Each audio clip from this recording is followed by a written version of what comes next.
Tsunamis, walls of water towering high above our heads, possessing the power to reshape coastlines in a matter of hours. These awe-inspiring events, though destructive, are a testament to the immense power that lies beneath the surface of our oceans. But what are these forces that drive such catastrophic waves? What triggers their birth, and how do they gather such devastating momentum? Join me as we delve into the fascinating and often turbulent world of tsunamis. We'll explore the science behind their creation, the devastating impact they have on coastal communities, and how we can better understand and prepare for these powerful forces of nature. A tsunami is not just one wave, but a series of waves, much like the ripples that spread out when a stone is thrown into a still pond. But unlike those gentle ripples, these waves are on a colossal scale. Triggered by underwater earthquakes, volcanic eruptions, or landslides, they displace massive amounts of water.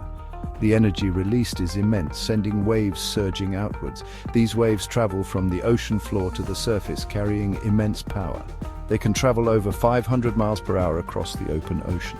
Yet they often go unnoticed by ships at sea.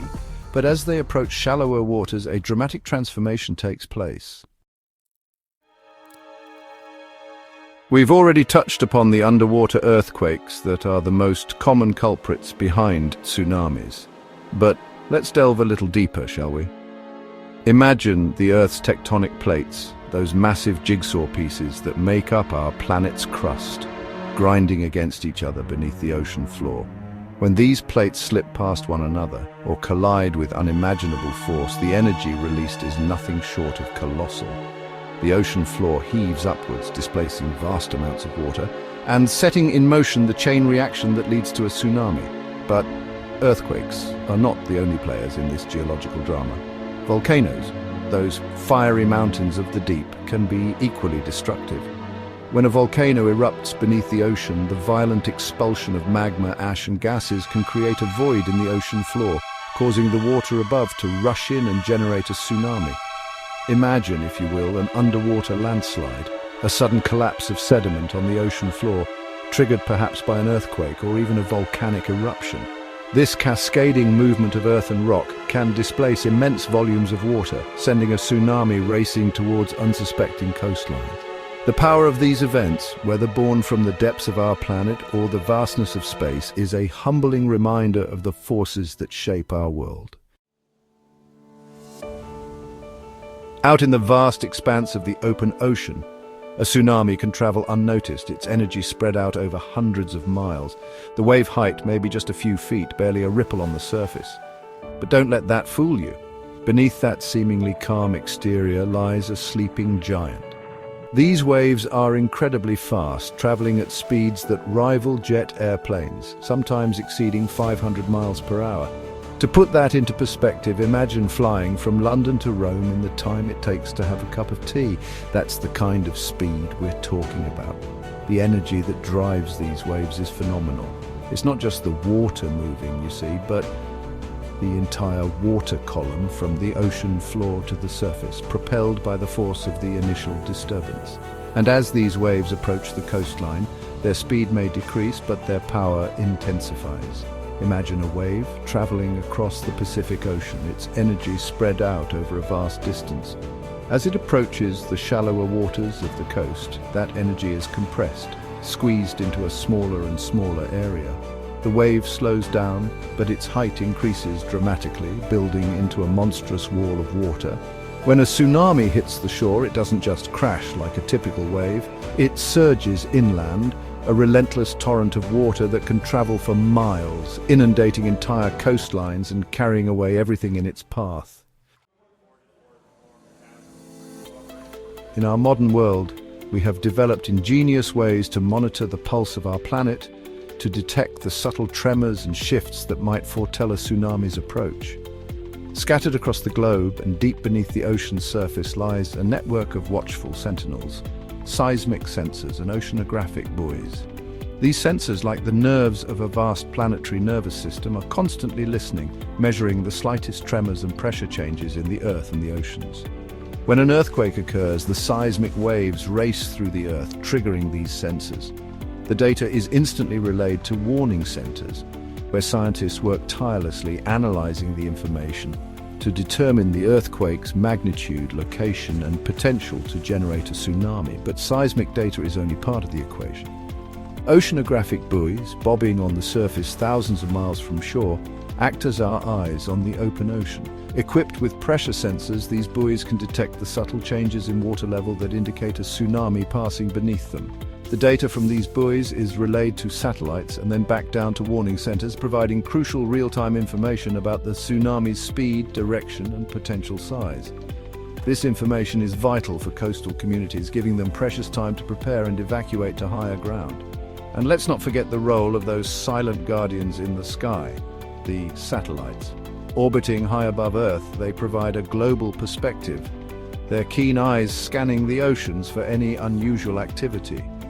This constant vigilance, this intricate network of technology and human expertise has saved countless lives.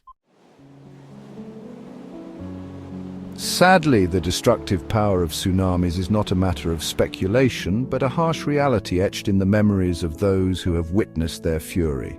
The 2004 Indian Ocean tsunami, triggered by a massive earthquake off the coast of Sumatra, stands as a stark reminder of nature's raw power. The earthquake, one of the most powerful ever recorded, unleashed a series of devastating waves that radiated across the Indian Ocean, striking coastal communities in Indonesia, Sri Lanka, India, Thailand, and beyond. Entire villages were flattened, coastlines redrawn, and over 230,000 lives tragically lost. The images from that day are seared into our collective memory, the sheer scale of the destruction, the heartbreaking stories of loss and survival, a stark reminder of the importance of preparedness and early warning systems. Then, in 2011, the Tohoku earthquake and tsunami struck Japan, a nation known for its advanced technological prowess and preparedness for natural disasters. The economic and environmental impact was profound, a stark reminder that even the most advanced nations are not immune to the devastating power of nature. The impact of a tsunami on coastal communities is nothing short of devastating. Imagine, if you will, a wall of water towering tens of feet high, surging inland with unstoppable force, carrying with it debris, buildings, and even ships. The immediate impact is one of utter destruction, a scene of chaos and devastation. Homes and businesses are reduced to rubble, infrastructure is crippled, and entire communities are left reeling in the aftermath.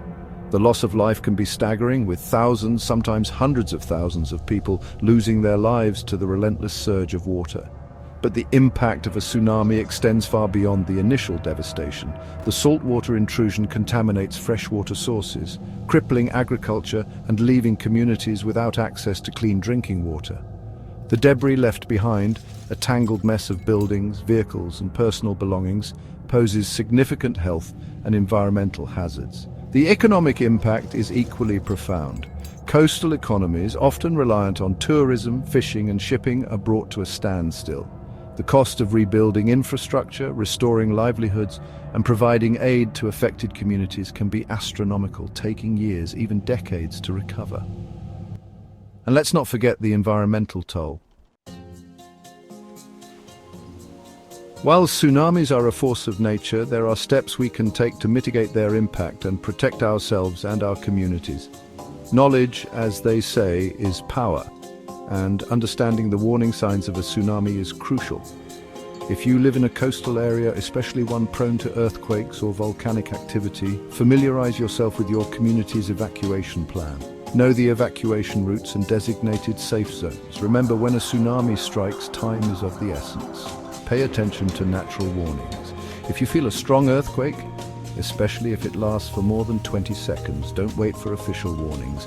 Head for higher ground immediately. A rapidly receding shoreline exposing the ocean floor is another telltale sign of an approaching tsunami. Heed official warnings and instructions from local authorities. Tsunami warning systems are in place for a reason. Don't ignore them. If an evacuation order is issued, evacuate immediately and calmly.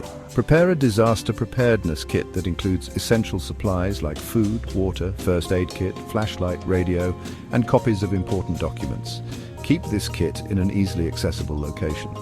If you find yourself caught in a tsunami, remember that your survival instincts are your greatest asset. Move to higher ground or inland as quickly as possible.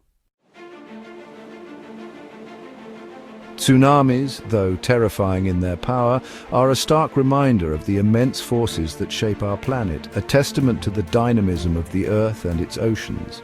By understanding these forces, by respecting their power, and by taking steps to prepare for their wrath, we can coexist with our environment, even in the face of such awe-inspiring events. Remember, knowledge is power. Share this knowledge with your friends, your families, your communities.